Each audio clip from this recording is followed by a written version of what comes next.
Ukážem ti dve stránky, vďaka ktorým môžeš predísť finančnému podvodu.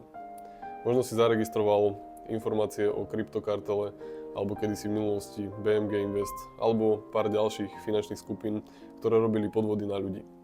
Všetky tieto finančné skupiny mali spoločné minimálne dve základné veci.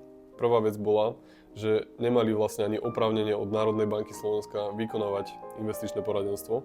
A druhá vec je, že zneužívali ľudí, ktorí majú extrémne nízku finančnú gramotnosť. Pretože naletieť ľuďom na rýchle zbohatnutie za málo času a takmer nulovú prácu dokáže iba človek, ktorý je jednoducho finančne negramotný.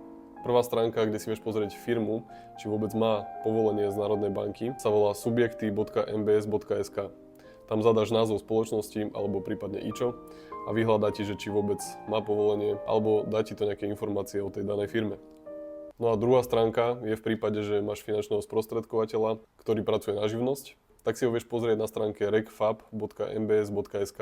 Tam zadáš meno sprostredkovateľa, ako som napríklad ja, čiže môžeš si tam kľudne dať aj moje meno a vyhľadá ti, odkedy má oprávnenie a či vôbec má oprávnenie na daný sektor.